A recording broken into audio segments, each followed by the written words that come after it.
నమస్తే, welcome to view point. హైదరాబాద్లో మరో లవ్ జిహాద్ కేసు వెలుగులోకి వచ్చింది. నిజానికి లవ్ జిహాద్ కేసులు వెలుగులోకి రావడం అనేది ఎక్కువగా మనము కేరళ రాష్ట్రం గురించి, తమిళనాడు గురించి, కర్ణాటక గురించి మాట్లాడుకుంటూ ఉంటాం. కానీ ఈసారి తెలంగాణ రాష్ట్రంలో హైదరాబాద్లో కూకట్పల్లిలో వెలుగు చూసింది ఈ ఉదంతం. చాలా అత్యంత దారుణమైనటువంటి సంఘటన ఇది.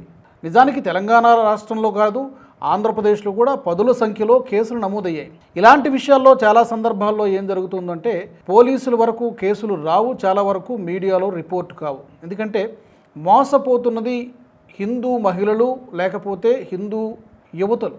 జనరల్గా అందరి పేరెంట్స్కి, అందరూ తల్లిదండ్రులకి ఉన్నటువంటి కన్సర్న్ ఏంటంటే పోలీస్ స్టేషన్ మెట్లెక్కితే తమ పరువు ఎక్కడ పోతుందో అనేటువంటి ఒక భయం సాధారణంగా అందరి మధ్యతరగతి కుటుంబాలకి ఉండేటువంటి ఒక ఆలోచన. అది నిజం కూడా, వాస్తవం కూడా. ఎవరు కూడా పరువు రచ్చకీడ్చుకోవాలనుకోరు. కానీ కొంతమంది ధైర్యం చేసి పోలీసులను ఆశ్రయించడము, కేసులు నమోదు కావడము, కొన్ని సందర్భాల్లో ఇంకా దురదృష్టం ఏంటంటే కేసులు నమోదైనటువంటి ప్రతిసారి కూడా మహిళలకు లేదా యువతులకు న్యాయం జరగటం లేదు.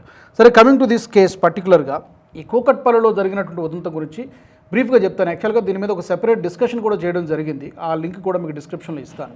బట్ బ్రీఫ్గా విషయం తెలియాలి కాబట్టి, ఈ కేసు గురించి అసలు ఏమీ తెలియనటువంటి వాళ్ళు ఎవరైనా ఉంటే కనుక ఈ వీడియో చూస్తున్నటువంటి వాళ్ళలో, కూకట్పల్లిలో ఒక హిందూ మహిళని, ఒక హిందూ యువతిని ఒక యువకుడు, ముస్లిం యువకుడు, అతని పేరు నవాజ్, అతను ముందు అద్దెకు దిగుతానని చెప్పి, వాళ్ళ ఇంట్లో అద్దెకు దిగుతానని చెప్పి ఆ పేరుతో నెమ్మదిగా అద్దెకు దిగి ఆ అమ్మాయిని లవ్ అనేటువంటి ట్రాప్లో పడేసి మాయ మాటలు చెప్పి ఆమెను మోసం చేసి, నెమ్మదిగా ప్రేమలో నేను ఉన్నానని చెప్పి ఆమెను మోసం చేశాడు. తర్వాత అతను చేసినటువంటి ఇంకో పని ఏంటంటే, తన పేరును మార్చుకున్నాను, నేను హిందువుగా మారిపోయానని చెప్పి ఒక ఫేక్ సర్టిఫికేట్ని చూపించి, నేను నవాజ్ నుంచి నవదుర్గగా పేరు మార్చేసుకున్నాను, కేవలం నీతో ఉండాలని అనుకుంటున్నాను, నీతో లైఫ్ షేర్ చేసుకోవాలనుకుంటున్నాను కాబట్టి నా పేరు మార్చుకున్నానంటూ ఫేక్ సర్టిఫికేట్ ఆమెకు చూపించి ఇంకా ఇక్కడ ఒక విశేషం ఏంటంటే ఆమెకు తండ్రి లేడు, కేవలం తల్లి మాత్రమే ఉంది. ఇది కూడా అతనికి కొంత అడ్వాంటేజ్ అయ్యింది కొంతవరకు. దాన్ని ఆసరాగా చేసుకుని నేను మగదిక్కుగా ఉంటానని చెప్పి నమ్మబలికి ఆమెను నేను కూడా హిందువుగా మారానని చెప్పి ఆమెను వివాహం చేసుకున్నాడు. అత్యంత దారుణమైనటువంటి విషయం ఏంటంటే, వివాహమైనటువంటి మొదటి రోజే, అంటే ఫస్ట్ నైట్ ఉంటుంది కదా సహజంగా, అదే రోజున అతను ఎంత దారుణానికి ఒడిగట్టాడంటే, అతని స్నేహితుల్ని పిలిచి, అతని సోదరుల్ని, తమ్ముళ్ళు, అన్నయ్యలు, వాళ్ళను కూడా పిలిచి ఆమెకు మత్తుమంది ఇచ్చి ఆమెపై అఘాయిత్యానికి పాల్పడినటువంటి పరిస్థితి కనిపించింది. ఇలా ఒకసారి కాదు, 2-3 సందర్భాల్లో జరిగింది. తర్వాత విషయం తెలుసుకుని ఆమె నెత్తినోరు కొట్టుకుంటుండే. ఎప్పుడు జరిగింది ఉదంతం అంటే, గత సంవత్సరం 2025లో జూన్లో జరిగింది. బట్ ఇంతకాలం పట్టింది ఆమె ధైర్యం చేసి పోలీసులకు వచ్చి కంప్లైంట్ చేయడానికి, మీడియాతో మాట్లాడడానికి ఇంతకాలం పట్టింది. ఎందుకంటే రకరకాల బెదిరింపులు కూడా ఉంటాయి.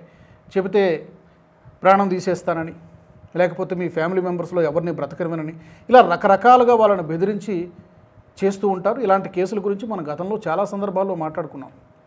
అయితే పర్టికులర్గా నాకు ఈ వీడియో చేయడానికి ప్రధానమైనటువంటి కారణం ఏంటంటే, డిస్క్లైమర్ లాగా చెప్తున్నాను, ఇక్కడ ఏదో ఒక మొత్తాన్ని జనరలైజ్ చేసి చెప్పడం నా ఉద్దేశం కానే కాదు. ఇంకొక మతం గొప్పదని చెప్పడం, గ్లోరిఫై చేసి చెప్పడం కూడా నా ఉద్దేశం కానే కాదు. కానీ జరిగినటువంటి ఫ్యాక్ట్స్, జరుగుతున్నటువంటి వాస్తవ సంఘటనల్ని మీ ముందుకు తెచ్చేటువంటి ప్రయత్నం మాత్రమే ఈ వీడియో. నిజానికి దేశవ్యాప్తంగా ఇలాంటి కేసులు కొన్ని వేలల్లో జరిగాయి. కొన్ని చూద్దాం బ్రీఫ్గా, కొన్ని స్టాటిస్టిక్స్ కూడా, కొన్ని గణాంకాలు కూడా మీ ముందుకు తెచ్చేటువంటి ప్రయత్నం చేస్తాను. సరే, తీరా పోలీస్ స్టేషన్లో కేసు నమోదైన తరువాత అతను పరారైపోయాడు. అతని కుటుంబ సభ్యులు మొత్తం పరారైపోయారు. ఆమెను అన్ని విధాలుగా ఎక్స్ప్లాయిట్ చేసుకున్నాడు. ఆమెపై చెప్పాలంటే గ్యాంగ్ రేప్ చేశాడు. అంతటితో వదిలేకుండా ఆమె దగ్గర ఉన్నటువంటి బంగారం దోచుకున్నాడు, డబ్బు, ఆమె చేత షూరిటీ సంతకాలు, మొత్తం అన్నింటినీ కూడా అన్ని విధాలుగా ఆమెను మోసం చేసి పరారైపోయాడు. ఇప్పుడు బహుశా పోలీసులు వెతికి పట్టుకుంటారు కావచ్చు.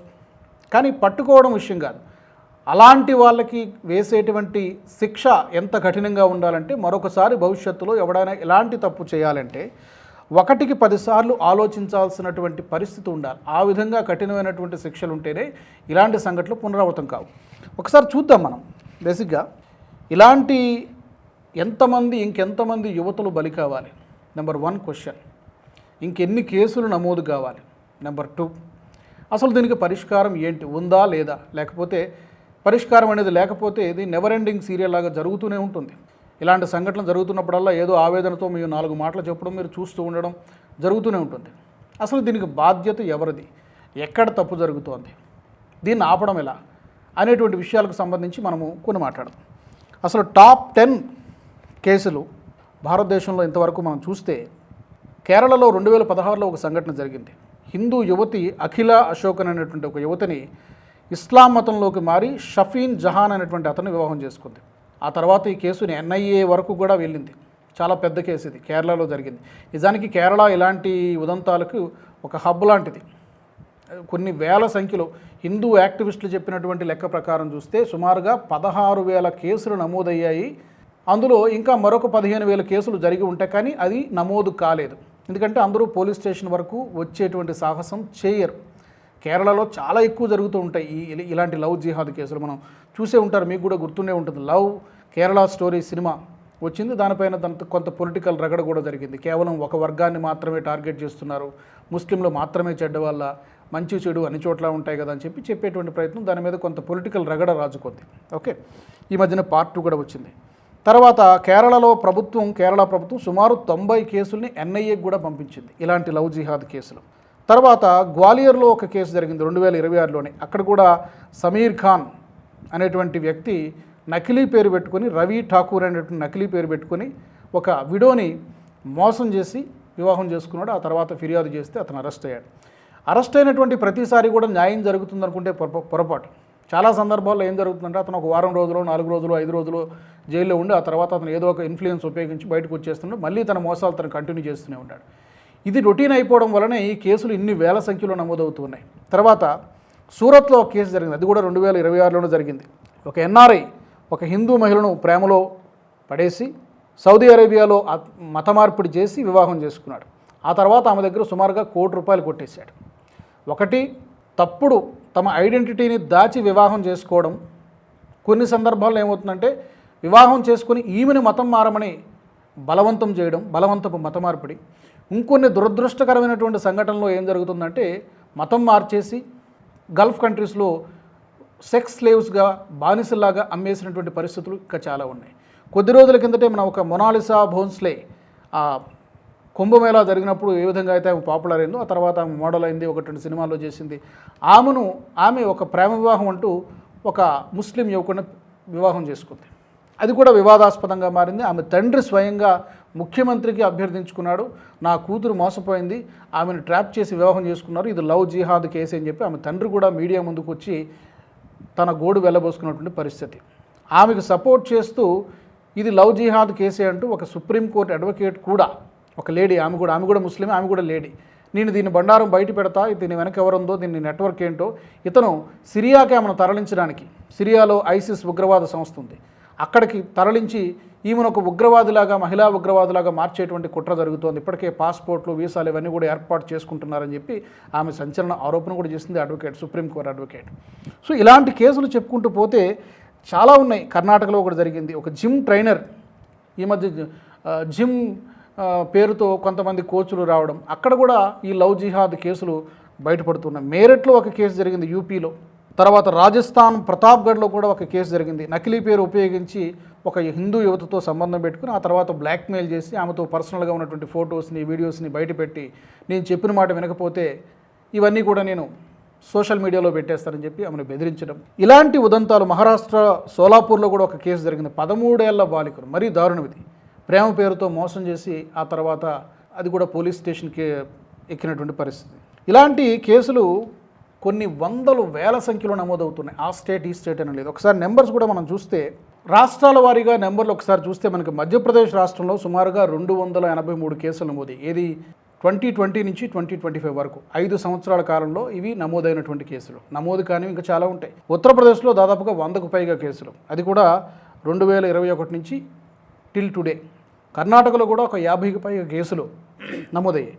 కేరళ రాష్ట్రంలోకి లెక్కే లేదు. ఇందాక నేను చెప్పినట్టుగా చాలా వేల సంఖ్యలో కేసులు నమోదయ్యాయి. కాకపోతే అక్కడ ఉన్నటువంటి ప్రభుత్వం పినరయి విజయన్ ప్రభుత్వం కాబట్టి ఇలాంటి వాటిని పెద్దగా సీరియస్గా తీసుకోదు. సరికదా ఈ లవ్ జిహాద్ అనేది ఒక టెర్మినాలజీ, దీన్ని ఒక బీజేపీ పార్టీ ఏదో ఒక పొలిటికల్ వెపన్ లాగా వాడుకుంటుందని చెప్పి దిగజారుడు విమర్శలు చేసినటువంటి పరిస్థితి. ఈవెన్ కాంగ్రెస్ కూడా అదే ఉంటుంది. లవ్ జిహాద్ అనేది అలాంటిది ఏం లేదు, మోసం చేసేవాళ్ళు మంచి చెడు అన్ని మతాల్లో ఉంటారు, అందరిలో ఉంటారని చెప్పి సూక్తి ముక్తాలు చెబుతూ ఉంటారు కాంగ్రెస్ పార్టీ నుంచి, అలాగే లెఫ్ట్ పార్టీలు కూడా. కేరళ రాష్ట్రంలో మరీ దారుణం. మహారాష్ట్రలో కూడా దాదాపుగా ఒక 20కి పైగా కేసులు, గుజరాత్లో 15కు పైగా కేసులు, రాజస్థాన్లో కూడా చాలా కేసులు, తెలంగాణలో దాదాపు ఒక 10 కేసులకు పైగా ఈ రీసెంట్ టైమ్స్లో, నేను చెప్పేది మొత్తం కాదు, తమిళనాడులో చాలా కేసులు నమోదయ్యాయి. ఇట్లాగా ఆ రాష్ట్రం ఈ రాష్ట్రం అని లేదు, అన్ని రాష్ట్రాల్లో కూడా ఈ లవ్ జిహాద్ కేసులు నమోదవుతూనే ఉన్నాయి. ఎంతోమంది వేల సంఖ్యలో హిందూ మహిళలు యువతులు మోసపోతూనే ఉన్నారు. మరి దీనికి ఫుల్ స్టాప్ లేదా, అంతం లేదా, ఎక్కడ ఎవరిది బాధ్యత అంటే బేసిక్గా ఇక్కడ అర్థం చేసుకోవాల్సింది, మోసపోతున్నంత కాలం కూడా మోసం చేసేవాళ్ళు కూడా తప్పనిసరిగా ఉంటారు. ఎందుకంటే ప్రతినిత్యం ఎన్నో వార్తలు చూస్తూ ఉన్నాం, మన చుట్టూ ఏం జరుగుతుందో చూస్తూ ఉన్నాం. అమాయకంగా ఉంటే ఎంత ఘోరం జరుగుతుందో మనం చాలా ఉదంతాలు ఇప్పుడు మనం చెప్పుకున్నాం. కాబట్టి ఇక్కడ తల్లిదండ్రులకి ప్రధానమైనటువంటి బాధ్యత ఉంటుంది. తల్లిదండ్రులు అబ్జర్వ్ చేయాల్సినటువంటి అవసరం ఉంటుంది. ఎక్కడికి వెళ్తున్నారు, ఏం చేస్తున్నటువంటి పిల్లలకు చెప్పాల్సినటువంటి బాధ్యత కూడా ప్రాథమికంగా తల్లిదండ్రులపై ఉంది. ఇక రెండో బాధ్యత తప్పకుండా ఆ యువతులపై కూడా ఉంటుంది. ఎవరైతే మోసపోతూ ఉన్నారో వాళ్ళు కూడా అవగాహన కలిగి ఉండాలి. అంత అమాయకంగా ఉంటే తప్పనిసరిగా ఇలాంటి ఒక్కోసారి కనీసం బ్రతికి బయటపడింది. మరికొన్ని సందర్భాల్లో, ఎన్నో సందర్భాల్లో సూట్ కేసులో శవాలై తేలడము, లేకపోతే గల్ఫ్ కంట్రీస్లో తేలడము, అడ్రస్ లేకుండా పోయినటువంటి సందర్భాలు కొన్ని వేల సంఖ్యలో ఉన్నాయి. మీడియాలో రిపోర్ట్ కానటువంటి ఉదంతాలు చాలా ఉన్నాయి. కాబట్టి ఎక్కడో ఒక చోట వీటికి ఫుల్ స్టాప్ పడాలి అంటే ఇప్పటికే దాదాపుగా ఒక 10 రాష్ట్రాలకు పైగా యాంటీ కన్వర్షన్ లాస్ అమలు చేస్తూ ఉన్నాయి. బలవంతపు మత మార్పిడి చేస్తే చాలా కఠినమైనటువంటి శిక్షలు అమలు జరుగుతూ ఉన్నాయి. కానీ ఇది ఆ 10 రాష్ట్రాలు మాత్రమే కాదు, మిగిలిన రాష్ట్రాలన్నింటిలో కూడా ఈ యాంటీ కన్వర్షన్ లా అనేది అమలు చేయాల్సినటువంటి అవసరం ఉన్నది. ఏ రాష్ట్రాల్లో ఉంది? ఉత్తరప్రదేశ్లో ఉంది, మధ్యప్రదేశ్, గుజరాత్, ఉత్తరాఖండ్, హిమాచల్ ప్రదేశ్, జార్ఖండ్, ఒడిషా, ఛత్తీస్గఢ్, అరుణాచల్ ప్రదేశ్, ఇలాగా ప్రస్తుతానికి ఈ రాష్ట్రాల్లో మాత్రమే ఈ యాంటీ కన్వర్షన్ లా అనేది అమలవుతూ ఉంది. మిగిలిన రాష్ట్రాల్లో కూడా ఇది అమలు చేయాల్సినటువంటి అవసరం ఉంది. అలాగే ఒక స్పృహ కూడా ఉండాలి. ఇందాక నేను చెప్పినట్టుగా ఆ కుటుంబ సభ్యులకు, లేకపోతే పర్టికులర్గా మహిళలు, యువతుల తల్లిదండ్రులకు అవగాహన ఉండాల్సినటువంటి అవసరం ఉంది. ఏం జరుగుతుందో మన చుట్టూ, ఎక్కడికి పోతున్నాం మనం, ఎవరైనా మనకు దగ్గర అవుతున్నారంటే ఎందుకు దగ్గర అవుతున్నారు, ఏ ఉద్దేశంతో దగ్గర అవుతున్నారు, వాడి బ్యాక్గ్రౌండ్ ఏంటి, మొత్తం చెక్ చేసుకోవాల్సినటువంటి అవసరం ఉన్నది. లేకపోతే జీవితం తారుమారు అయిపోతుంది, తలకిందులైపోతుంది. ఆ ఆవేదన జరిగిపోయిన తర్వాత ఎవరు కూడా దాన్ని వెనక్కి తీసుకురాలేరు. కాబట్టి ఈ సామాజిక స్పృహ రావాల్సినటువంటి అవసరం ఉంది. నేను మిమ్మల్ని కూడా అడుగుతున్నా ఈ సందర్భంగా, ఇలాంటి లవ్ జిహాద్ కేసులు పునరావృతం కాకుండా ఉండాలంటే కొత్త చట్టాలు రావాలా, ఉన్న చట్టాలు సరిపోతాయా, ఏం చేస్తే బాగుంటుంది, హిందూ సమాజం యాజ్ ఎ సొసైటీ ఏం చేయాలి, హిందూ యువతులను కాపాడుకోవాలంటే ఏం జరగాలి, మీరు ఏమనుకుంటున్నారు? తప్పకుండా కామెంట్ సెక్షన్లో పెట్టండి. వచ్చే వ్యూ పాయింట్లో మరొక ఇంట్రెస్టింగ్ టాపిక్తో మళ్ళీ కలుస్తాను. జై హింద్. ఈ వీడియో మీకు నచ్చినట్టయితే లైక్ చేయండి, 10 మందికి షేర్ చేయండి. అలాగే కామెంట్ల రూపంలో మీ అభిప్రాయాలను మాతో పంచుకోండి. Nationalist hub group of channels ను సబ్స్క్రైబ్ చేసుకుని తెలుగునాట జాతీయవాద జర్నలిజాన్ని ప్రోత్సహించండి. ఈ వీడియో కింద ఉన్న బెల్ ఐకాన్ పై క్లిక్ చేయడం మర్చిపోవద్దు.